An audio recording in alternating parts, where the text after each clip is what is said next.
Hello guys, এখন রাত বাজে 12:25। আর ইসি ফার্মেস্টে করে আছি। দেখুন একটু আমাদের ডিজেল ভরা চলছে এবং পাখিরা হিটসব দরকার আছে প্রচুর। আজ পাখিটার বয়স হলো 12 দিন।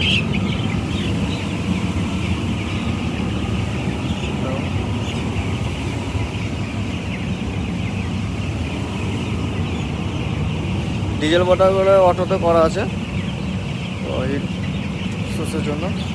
পাখি একটু রাতের দিকে হার্ডলিং হচ্ছে। এই যে হার্ডলিংটা করতে গেলে পাখিটা একটু ডিস্টার্ব করতে হবে, যাতে পাখিটা খাবার জল যাতে খায়, পাখিটা ডিহাইড্রেশন যেন না হয়। পাখির জ্বর হলে পাখি ডিহাইড্রেশন হয়ে যাওয়ার সম্ভাবনা বেশি। এই জন্য পাখিটা ডিস্টার্ব করতে হবে। এখন টেম্পারেচার টার্গেট আছে 28, এখন হয়ে গেছে অলরেডি 27। টেম্পারেচার আপনি হাই রাখতে হবে। পাম্পটা এক নজরে দেখে নেন, মানে পাখিরা হিটার দরকার আছে। হিট সোর্স আমাদের এটা যে ডিজেল মোটা, যদি নিতে চান নিতে পারেন, ভালো কাজ করে এটা। শীতে ফার্মাতে বলবো গ্যাস বোটার চেয়ে ডিজেল বোটা নিলেন সুবিধা ভালো।